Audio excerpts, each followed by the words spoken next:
सो आज का हमारा क्वेश्चन है last moment before all ants fall out of the plank. तो इस वाले क्वेश्चन में हमें एक प्लैंक गिवन है ऑफ साइज n,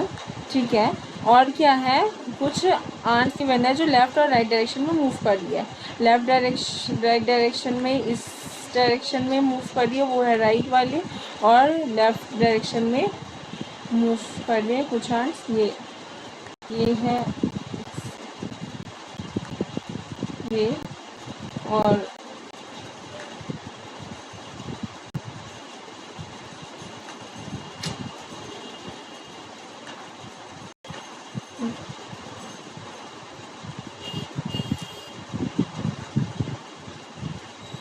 ठीक है, और ये वाली इस डायरेक्शन में, यानी कि ये राइट डायरेक्शन में और ये लेफ़्ट डायरेक्शन में मूव कर रही है, ठीक है। तो और इसमें कंडीशन क्या है कि अगर कभी कॉलिजन होता है किसी भी पॉइंट पे, तो उन दोनों की डायरेक्शन बदल जाती है, चेंज हो जाती है, जिस भी डायरेक्शन में वो मूव कर रहे हैं उस वाले डायरेक्शन से, ठीक है। तो ये चार आंट्स को लेकर एक एग्जांपल, बट इसको इजी समझने के लिए मैं एक एग्जांपल ले रही हूँ सिर्फ दो आंट्स का, जिसमें दो आंट्स है ए और बी, ठीक है। और ये है मेरा प्लैंक 0 1 2 3 4, ठीक है, 1 2 3 4 इसमें साइज़ है एन 4 है, और मेरे पास दो आंट्स है, एक यहाँ पर है, ठीक है, और एक यहाँ पर है बी, यहाँ पे डालती हूँ इसको मैं, और ये यहाँ पर है और ये यहाँ पर है। इतना कंफर्म है कि किसी न किसी पॉइंट पे अगर ये दोनों डिफरेंट डायरेक्शन में मूव कर रही है तो मीट कर ही सकती है, बहुत मतलब किसी न किसी पॉइंट पे मीट होगा ही, मीट करेंगे ये। अब इस क्वेश्चन को ईजिली समझते हैं कि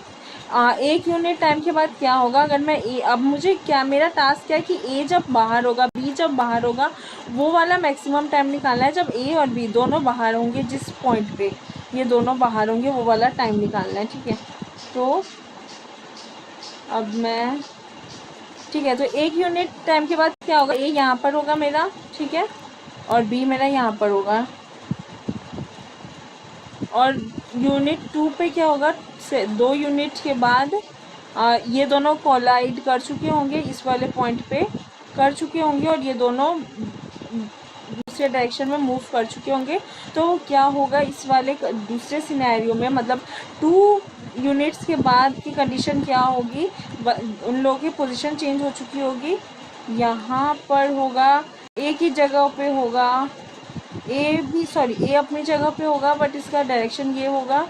और बी अपनी जगह पर होगा और इसका डायरेक्शन ये वाला होगा, ठीक है ना। क्योंकि अगर मैं इसको दिखाऊं कि ये 0.5 सेकेंड के बाद का क्या डिफरेंस होने वाला है, तो 0.5 पे ए और बी कोलाइड कर चुके होंगे और फिर इन दोनों की डायरेक्शन चेंज होगी, तो ये दोनों फिर 0.5 मूव कर चुके होंगे। इट मीन्स कि 0.5 प्लस 0.5 यानी कि 1 यूनिट के बाद इनकी पोजीशन ऐसी होने वाली है, बस इनके डायरेक्शन चेंज होंगे, ठीक है। अब इस वाले सिनेरियो की जगह एक दूसरा कंडीशन कंसीडर करो कि इन केस अगर ये कॉलिजन नहीं हुआ होता, सपोज करो कॉलिजन जैसा कोई कॉन्सेप्ट होता ही नहीं कि कोलाइड करने के बाद डायरेक्शन चेंज हो जाएगी, ठीक है। ये वाला एक बार कंडीशन अगर हम एज्यूम करें तो क्या होता, 2 यूनिट्स के बाद क्या पोजीशन होती, यहाँ पर बी होता, ठीक है, जैसे वो इस डायरेक्शन में चल रहा है, और यहाँ पर ए होता, जैसे वो इस डायरेक्शन में चल रहा है, और ए अपना जो भी एक यूनिट से चलना होता है, 0 1 2 3 4, ठीक है, और एक डायरेक्शन इसको चलना होता है ए को, और ये प्लैंक से बाहर होता है 3 पे, और बी यहाँ पर आ चुका होता, और बी 2 यूनिट चलता, इट मीन्स, और फिर ये भी बाहर होता 0 से, तो और ये प्लैंक खाली होता। इट मीन्स कि अगर कॉलिजन के बिना वाली कंडीशन देखे और कॉलिजन के साथ वाली कंडीशन देखे तो सिर्फ चीटियाँ रिप्लेस हुई है, ए की जगह बी आ गई है, बी की जगह ए आ गई है, बाकी टास्क सेम है, काम वही है, चलना उतना ही है। पहले जितना ट्रैवल करना था उतना ही, बस ए और बी इन दोनों ने अपना काम एक्सचेंज किया है। इन दोनों ने, ए और बी ने बस अपने टास्क एक्सचेंज किए हैं। ए जो पहले इधर चल रहा था वो अब इधर चलना, अगर वो इधर चल रहा था तो बाद में इधर चलना स्टार्ट हो जाएगा, और ये इधर तो इधर, बट चलना तो उतना ही था। अगर ए जो है, अगर टास्क अगर अपनी डायरेक्शन चेंज नहीं करता तो वो उतना चलता जितना अभी बी चलने वाला है, क्योंकि बी ने अपनी डायरेक्शन चेंज कर ली इस तरीके से, अब वो उतना चल, अगर ये डायरेक्शन चेंज ए नहीं करता तो वो ए उतना ही चलता। सेम वैसे ही अगर बी वापस नहीं मुड़ता तो बी उतना ही चलता जितना भी ए चलने वाला है वापस मुड़ के।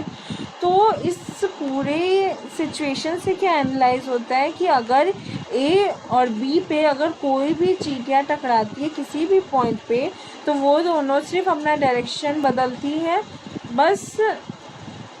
अपने काम एक्सचेंज, टास्क एक्सचेंज करती है। ए की जगह ए यहाँ, बी यहाँ पर, बाकी दोनों को ट्रैवल डिस्टेंस तो उतना ही ट्रैवल करना होता है। और हमें बताना ही यही है कि लास्ट में, एंड में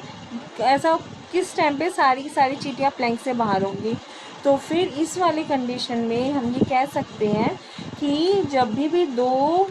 आंट्स कोलाइड कर रही हैं तो सिर्फ और सिर्फ उनके टास्क चेंज हो रहे हैं। ए का काम बी कर रहा है, बी का काम ए कर रहा है, पर चलना उतना ही पड़ रहा है। ये भूल जाओ, ये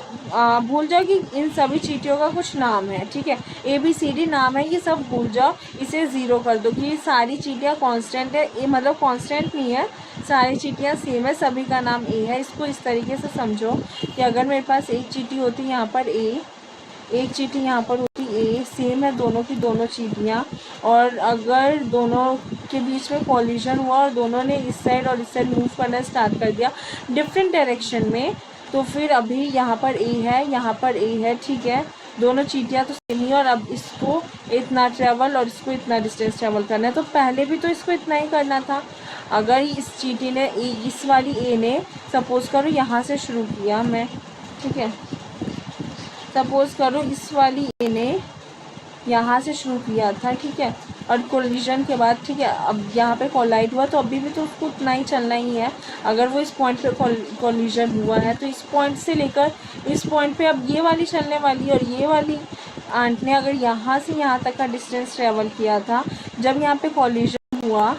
वो बेशक वापस आने वाली है, पर ये वाली आंट इसकी जगह इतना डिस्टेंस ट्रैवल करने वाली है ना। तो इसका ओवरऑल सिनेरियो क्या है कि अगर हम इन सभी चीज़ों को भूल जाए कि ये ABCD कुछ नाम है, ये अगर हम 1 मिनट के लिए डिलीट कर दो इस चीज़ को और फिर सोचो, तो सभी जितनी भी चींटियाँ वो अल्टीमेटली क्या कर रही है, अगर इस एक ने 0 से चलना शुरू किया और अगर वो इस वाले पॉइंट पे इसी से कोलाइड हो रही है, तो यहाँ वाली जो चींटी है वो वापस में ट्रैवल करेगी, तो वो 1 यूनिट ट्रैवल करेगी। इट मीन्स कि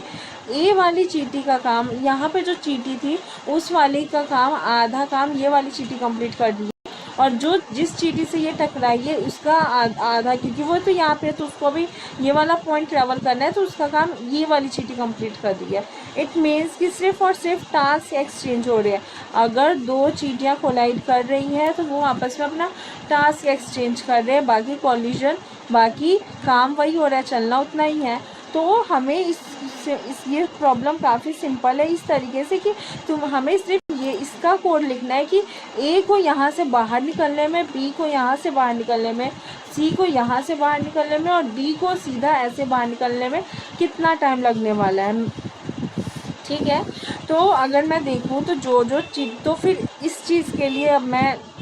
वो क्वेश्चन सॉल्व कर रही हूँ, तो मेरे पास है ये यहाँ पर ये इस डायरेक्शन में मूव कर रही है, राइट डायरेक्शन में, ठीक है। तो जो राइट डायरेक्शन में मूव कर रही है इसको 0 से 4 तक का डिस्टेंस ट्रैवल करना है। इट मीन्स 4 - 0 है ना, जो भी राइट डायरेक्शन में मूव कर रही है उसे इतना डिस्टेंस ट्रैवल करना है जितना प्रेजेंट पे वो है। और ये हो गया 4 माइनस, सॉरी ये है 4 - 0 और ये 4 - 1,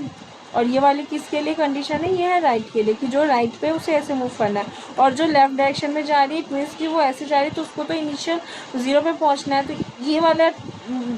यहाँ जिस एंड पे है ऑलरेडी वो इस वाले पॉइंट पे है, उन्हें वापस बैक जाना है, तो इट मीन्स उन्हें इतना डिस्टेंस ट्रैवल करना है। और यहाँ से अगर देखें तो ये इतना, तो इट मीन्स कि ये इतना ही डिस्टेंस है जिस वाले पोजीशन पे ये अभी है, ठीक है, क्योंकि इन्हें तो इनिशियल पे पहुँचना है। तो लेफ़्ट राइट के लिए अगर मैं बात करूँ तो जो भी उनकी अभी ओरिजिनल पोजीशन है आई वो वाले पे उन्हें उतना उन्हें ट्रैवल करना है, ठीक है। तो अब इसके लिए कोड लिख सकते हैं वो इस तरीके से कि मेरे पास एक मेरा आंसर हो गया 0, ठीक है। अब मैंने फॉर और तो आई बिलोंग्स टू लेफ़्ट, अब मैं देख रही हूँ मेरी लेफ़्ट में जो जाने वाली है वो इस तरीके से मेरी